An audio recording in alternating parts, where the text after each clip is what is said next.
Admiral Jack Harris stood on the bridge of the UES Valiant, his weathered face illuminated by the glow of holographic displays.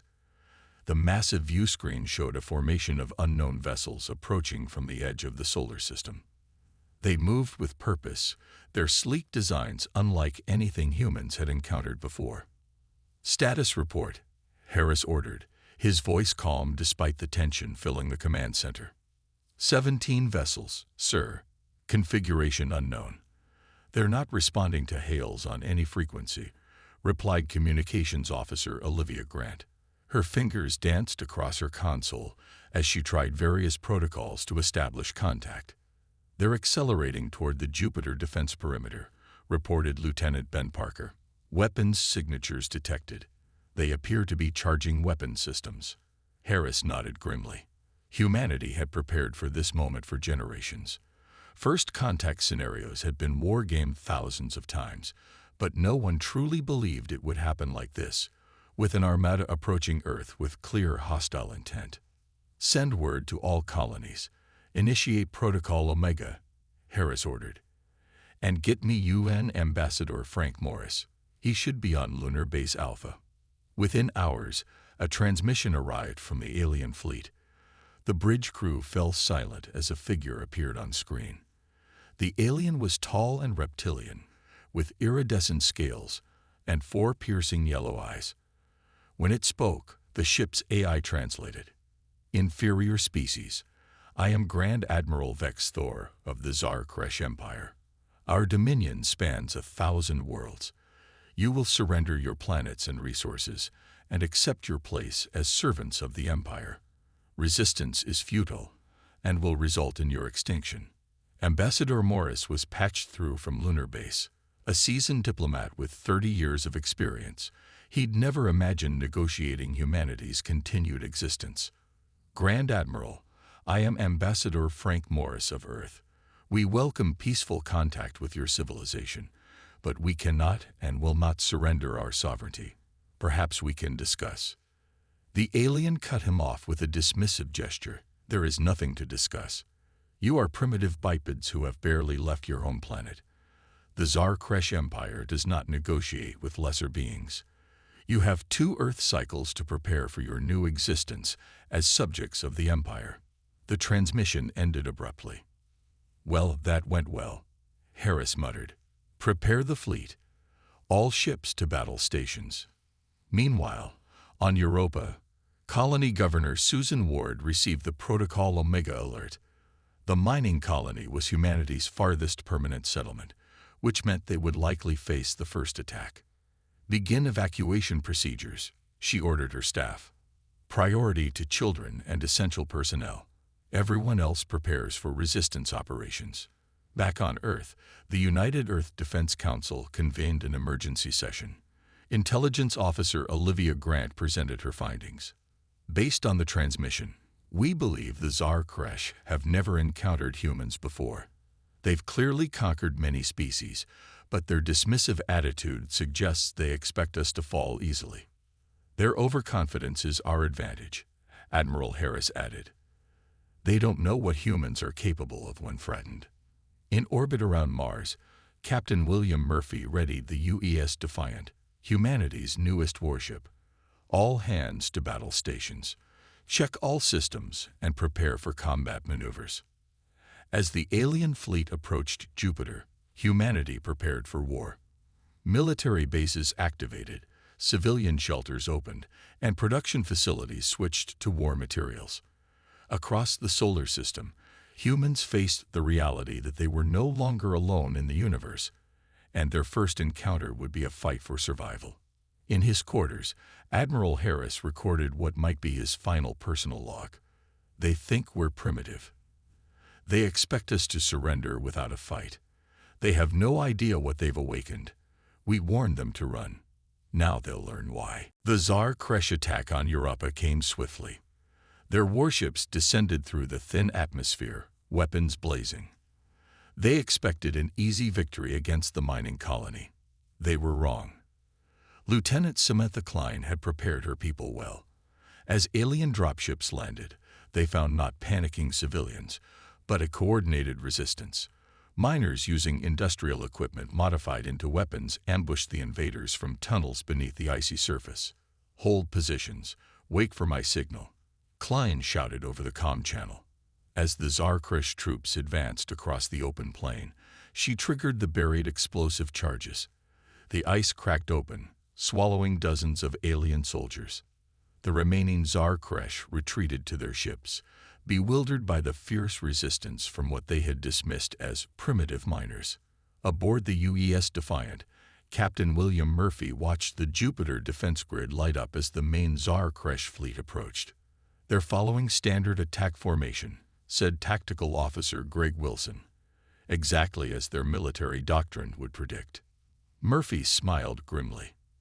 "Then let's show them something they can't predict. Execute Operation Firefly." The Defiant and 5 smaller vessels powered down, drifting into Jupiter's rings. The massive Tsar-Krish vessels pressed forward, focusing their attention on Jupiter's more visible defensive platforms. "Now," Murphy ordered when the enemy ships passed their position. The human ships surged to life, firing from within the ring debris. Their weapons struck the unprotected rear sections of the Tsar-Krish vessels. 3 enemy ships exploded immediately, their shields configured only for frontal assault. On the Tsar-Krish command ship, General Kravzul slammed his clawed fist against his console. "How are these humans causing such damage? They were supposed to be primitive," he roared. His second-in-command showed him the battle data. "They're using unorthodox tactics, sir, fighting in ways that contradict all known combat doctrine. Adjust our approach. Send the second wave to their Mars colony," Kravzul ordered. Back on Earth, Dr. Alan Pierce and his team worked frantically to understand the captured Tsar-Krish technology from a damaged fighter craft recovered near Europa. "Their propulsion system is similar to our theoretical models," Pierce explained to Admiral Harris via holographic conference, "but their weapons are something entirely new. Give me 2 more days, and I think we can adapt some of it to our systems."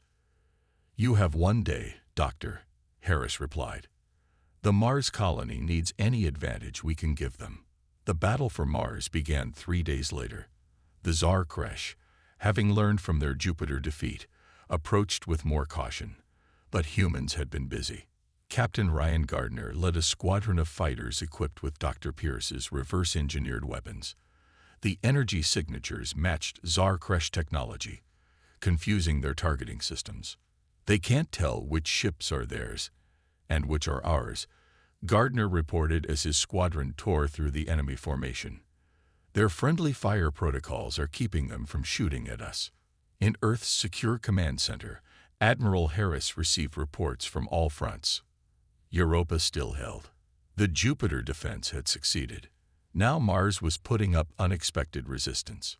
"Sir," said Communications Officer Olivia Grant, "we've intercepted internal communications from the Tsar-Krish fleet. They're concerned. Their soldiers are reporting that humans fight more fiercely than any species they've encountered. Some are comparing us to the mythical Death Worlders from their ancient texts." Harris allowed himself a small smile. "Send a message to all our forces. The enemy is learning to fear us. Press the advantage." On his flagship, General Kravzul sent an urgent message to Emperor Vox Neril. "The humans are not as expected. Request permission to bring in the Deathbringer fleet. These creatures require more force than anticipated." The massive Tsar-Krish vessel, Annihilator, drifted silently above Mars, its crew still recovering from the shock of their recent defeats. General Kravzul paced the command deck, his scales darkening with rage as he reviewed battle reports. "How is this possible?" he hissed. "These humans have barely left their solar system. They should have surrendered immediately." His tactical officer, a veteran of 12 conquest campaigns, looked up from his station. "Sir, we've analyzed their fighting patterns. They're unlike any species we've encountered. When cornered, most races either surrender or flee. Humans, they become more dangerous." Before Kravzul could respond, alarms blared throughout the ship. "Hull breach in sectors 7 through 9. Boarding parties detected." Meanwhile, Major Lisa Rodriguez led her team of special forces through the alien vessel's corridors. Their exosuits, designed to function in vacuum, made them look more machine than human. Remember, primary objective is the command center. Secondary is their data core, Rodriguez said over the secure comm. Watch for traps. Don't engage unless necessary. The human soldiers moved with practiced precision, placing small devices at key junctions. Each device contained a powerful computer virus developed by Dr. Kate Miller back on Earth. Team 2, status. Rodriguez called. Data core located, came the reply from Sergeant Joe Davis. Uploading Miller's virus now. These aliens really need better firewalls. Back on Earth, diplomatic envoy Nicole Bennett met with representatives from the Vexteri, a species previously conquered by the Tsar Kresh Empire. The tall, four-armed aliens regarded the humans with a mixture of fear and hope. Your resistance is unprecedented, said Ambassador Krelzin of the Vexteri. No species has ever inflicted such losses on the Empire during first contact. Bennett leaned forward. Then perhaps it's time to form an alliance. Together, we cooled. She was interrupted by an aide rushing into the conference room. Ma'am, long-range sensors have detected a massive Tsar Kresh fleet entering the system. They're calling it the Deathbringer Fleet. Admiral Harris received the news calmly. The Deathbringer fleet was exactly what intelligence had predicted, the Empire committing their elite forces to crush human resistance before other subjugated species got ideas. They're heading toward Jupiter as expected. Sir, Lieutenant Ben Parker reported. Fleet strength matches our estimates. Harris nodded. Then it's time. Activate Operation Gravity's Edge. Throughout the Jupiter system, hidden human ships powered up. For weeks, they had been placing specialized gravitational anchors in precise locations around the gas giant. Now those anchors activated, creating a web of distorted space. The Tsar Kresh Deathbringer fleet, comprised of 90 warships, entered Jupiter's gravity well confidently. Their commander, High Admiral Zexkor, had conquered 37 worlds. He had no reason to fear a species that had barely reached its neighboring planets. The humans have concentrated their forces near the inner moons, his sensor officer reported. Their formation suggests they intend to. Suddenly, the flagship lurched violently. All around them, Tsar Kresh vessels were being pulled off course, dragged by invisible forces toward Jupiter's crushing gravity. What is happening? Zexkor demanded. The gravity fields are fluctuating wildly. Our engines can't compensate. As the alien fleet struggled, human vessels emerged from hiding positions near Jupiter's radiation belts. Their hulls were specially shielded, allowing them to operate where the radiation would fry Tsar Kresh systems. All ships, commence firing, Admiral Harris ordered from his command ship. The trapped Deathbringer fleet, unable to maneuver properly and with their shields weakened by radiation, suffered devastating losses. 27 ships were destroyed in the first assault. 19 more were pulled into Jupiter's atmosphere, crushed by the massive pressure. From his flagship, Admiral Harris watched the battle unfold. Send a message to Emperor Vox Neril, he said quietly. Tell him, the hunter has become the hunted. The war had reached its 4th month. Across the solar system, battles raged with neither side gaining clear advantage. The Tsar Kresh Empire, for the first time in its 1,000-year history of conquest, faced a species that would not fall. Commander Daniel Wright stood before a holographic display of captured Tsar Kresh soldiers in the Luna Base Research Facility. As Earth's leading expert in xenopsychology, he had spent weeks studying the aliens. Their entire culture is built on dominance hierarchies, Wright explained to the assembled military leaders. They respect strength above all else and view compromise as weakness. Admiral Harris nodded. How can we use this? We've identified key cultural symbols and status indicators in their military ranks. Wright replied. Their warriors would rather die than be dishonored. If we target these symbols rather than just trying to kill them, we can break their will to fight more effectively. Across the table, Dr. Kate Miller raised her hand. The young computer scientist had dark circles under her eyes from weeks without proper sleep. "I've completed work on the Trojan virus," she said. "It mimics their command protocols exactly. Once uploaded to their battle network, it will make their ships target each other." Harris looked impressed. "How do we deliver it?" "That's the hard part," Miller admitted. "We need direct access to their central command ship." Meanwhile, on the captured Tsar Kresh vessel, now designated Research Station Alpha, a team of human scientists examined live specimens of the alien invaders. The Tsar Kresh, secured in specially designed containment cells, watched the humans with their 4 yellow eyes. Dr. Alan Pierce monitored the aliens' biological responses to various stimuli. What he discovered alarmed him. "Their pain threshold is remarkably low compared to humans," he reported to his team, "and their stress responses activate much sooner." His colleague, Dr. Olivia Grant, looked up from her datapad. "That matches what we've observed in battlefield psychology. They'd break formation when casualties reach about 10%. Human units typically hold together until at least 30% losses." "It's more than that," Pierce said quietly. "I've reviewed their medical records from their own databases. Humans can endure physical conditions that would kill a Tsar Kresh. Our ability to continue fighting while injured, sleep-deprived, or malnourished, it terrifies them. They're calling us the unyielding in their internal communications."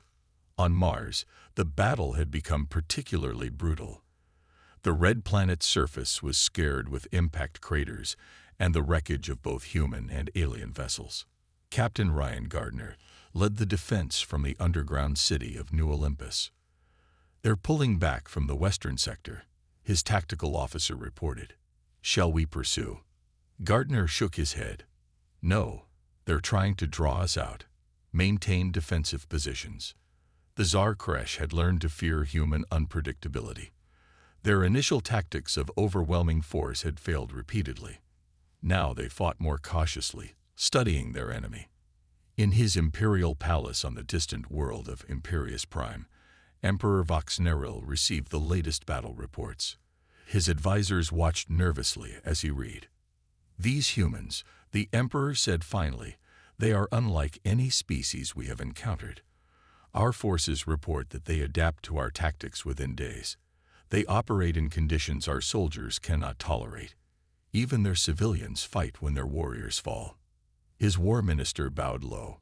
"What are your orders, Your Magnificence?" "Send the planet killer to their Mars colony," Vox-Neril commanded. "Perhaps they will surrender when they see we can destroy their worlds entirely." The news reached Earth within hours through their intelligence network. Admiral Harris called an emergency war council. As the gravity of the situation became clear, he sent a message to all human forces. "The enemy has escalated to planet killers. We warned them to run. Now they'll learn why." Earth's counter-offensive began with no warning.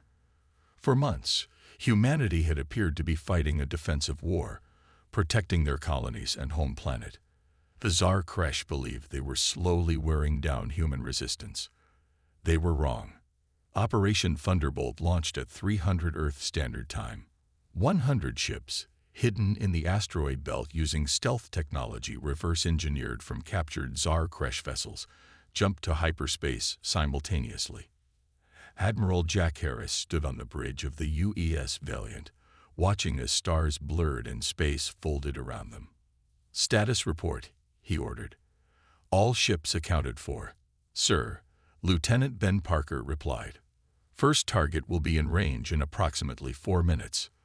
For the first time since the war began, human forces were striking beyond their solar system.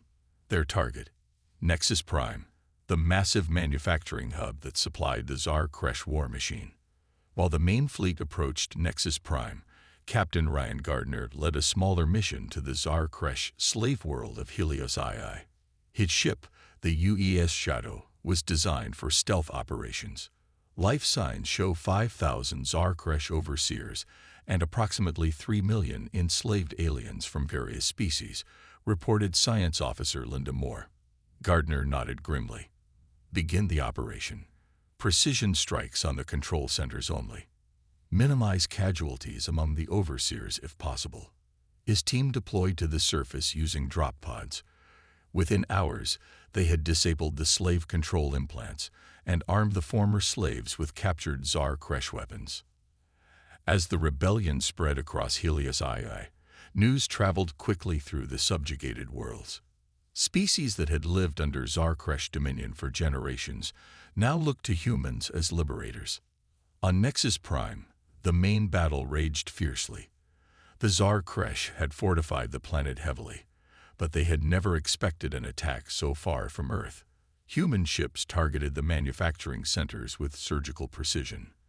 Their orbital defenses are adapting to our attack pattern, warned Tactical Officer Greg Wilson aboard the Valiant. Admiral Harris smiled. Implement Commander Wright's psychological warfare package. Across the Tsar Kresh communication channels, images began appearing.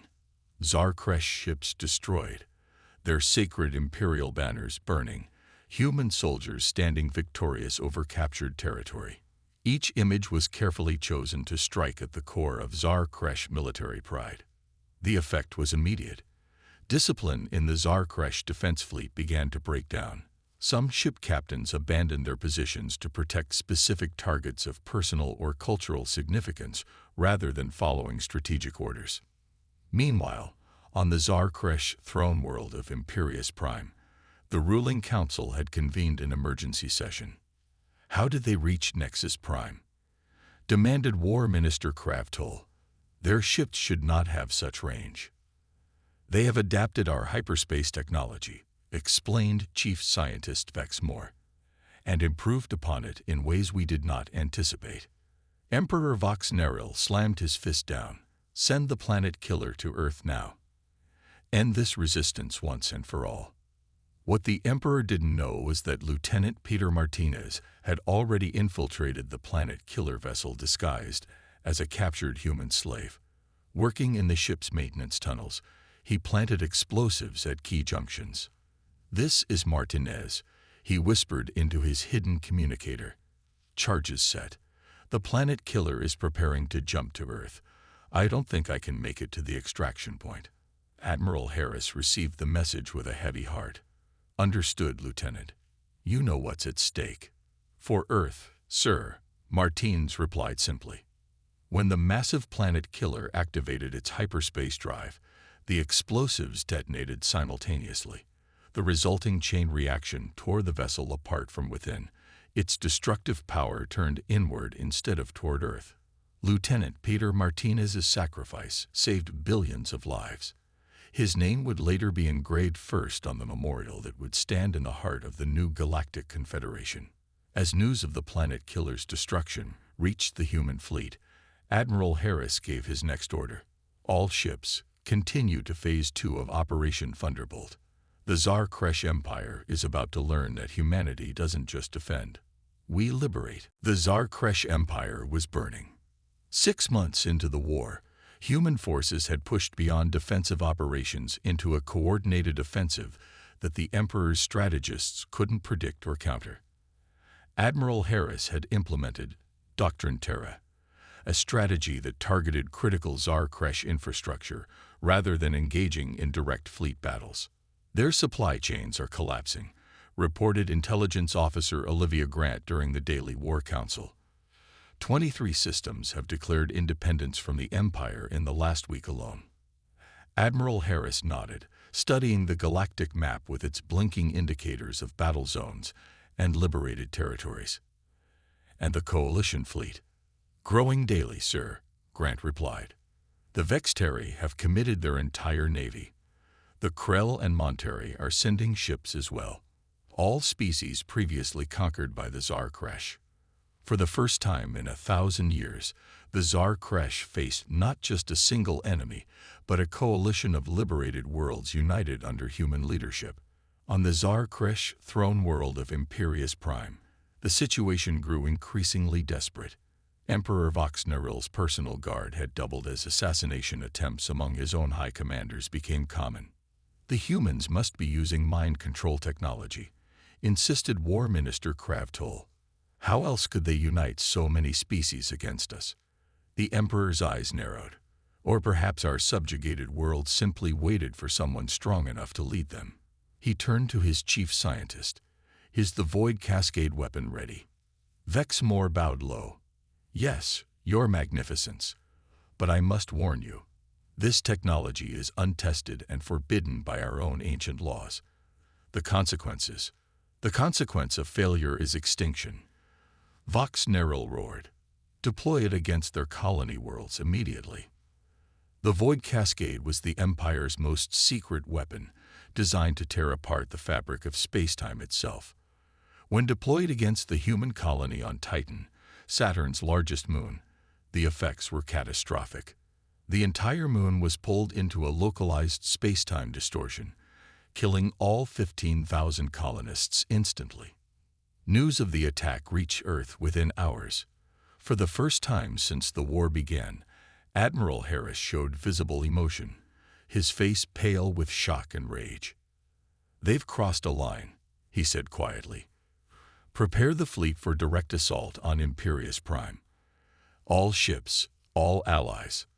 Commander Sophia Allen, head of the Cryptanalysis Division, had been working for months to locate the exact coordinates of the Tsar Kresh homeworld. The Empire had kept it hidden through a complex system of relay communications and false data. "I found it," she announced, entering the war room without ceremony. The transmission patterns following the Void Cascade attack contained a verification sequence. Their security protocols actually created a traceable path straight back to Imperius Prime. While the main fleet prepared for the final assault, the Tsar Kresh deployed Void Cascade weapons against 3 more human settlements. The death toll rose to nearly 100,000.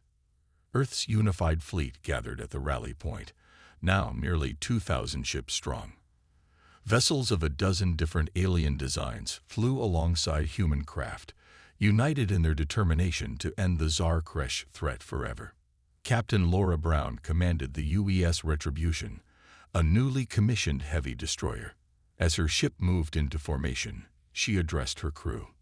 "What we witnessed at Titan will never be forgotten," she said, her voice steady despite her grief. "But remember our mission. We fight not for vengeance, but for justice. Not just for humanity, but for all species who have suffered under Tsar Kresh rule." As the massive Allied fleet prepared to jump to hyperspace, Admiral Harris sent one final message to Emperor Vox Neril. "You were warned to run. You chose destruction instead. Now face the consequences of your choice." The Emperor's reply came swiftly. "Come then, humans. The Tsar Kresh Empire has stood for 1,000 years.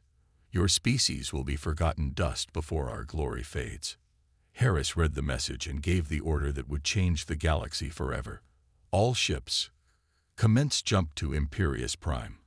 Operation Final Dawn begins now." The combined fleet of human and allied alien vessels emerged from hyperspace at the edge of the Imperius system. 2,000 ships against the last defensive line of the once mighty Tsar Kresh Empire. The throne world of Imperius Prime hung in space before them, surrounded by defense platforms and the remains of the Imperial fleet. Admiral Jack Harris stood calmly on the bridge of the UES Valiant, surveying the enemy positions. After 8 months of war, this would be the final battle. "Open a channel to all enemy vessels," he ordered. When the communication was established, Harris spoke with quiet authority. "This is Admiral Jack Harris of the United Earth Defense Fleet. Your empire has committed war crimes against peaceful colonies and deployed forbidden weapons.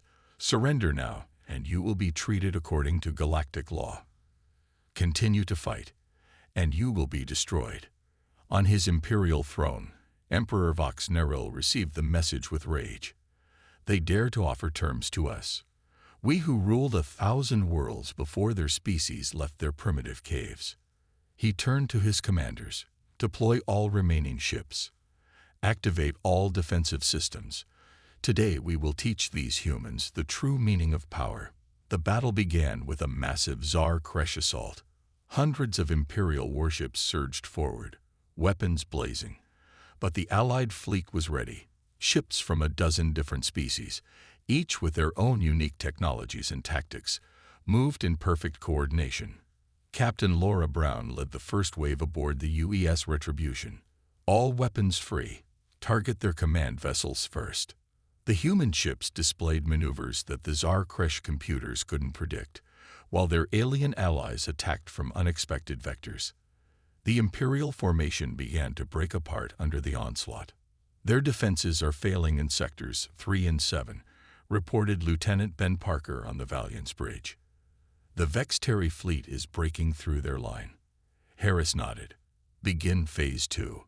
Prepare boarding parties. As the space battle raged, specialized transport vessels slipped through the gaps in the Tsar Kresh defenses. Captain Laura Brown led the assault team heading for the Imperial Palace itself.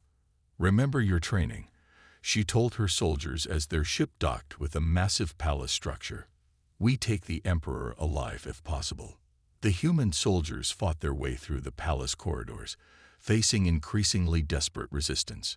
The Tsar Kresh royal guards fought to the death, but nothing could stop the human advance. In orbit above, the battle had turned decisively. 3/4 of the Imperial fleet was destroyed or disabled. The remaining ships began to surrender one by one, as news spread that humans were inside the Imperial Palace. Emperor Vox Neril stood in his throne room, surrounded by his last loyal guards, when the doors burst open. Captain Brown entered with her team, weapons raised. Emperor Vox Neril, she said firmly, you are under arrest for war crimes against sentient beings and violations of galactic law. The Emperor looked at the human soldiers with disbelief. How? How did your primitive species defeat the greatest empire the galaxy has ever known? Brown didn't answer. There was no need. The Emperor's surrender was broadcast across the galaxy, marking the official end of the war. 1 month later, representatives from all allied species gathered on Earth for the signing of the Galactic Confederation Charter. The Tsar Kresh Empire was dissolved, its conquered worlds given independence and representation in the new galactic government. Ambassador Frank Morris, who had tried to prevent the war at its beginning, now presided over its peaceful conclusion. Standing before the gathered delegates, he spoke words that would be remembered for generations. We came not to conquer, but to prevent conquest, not to destroy, but to build. The stars belong to all sentient beings, and humanity will ensure they remain free. At the back of the assembly hall, Admiral Harris watched quietly. A memorial had been erected outside, bearing the names of every human and ally who had died in the conflict.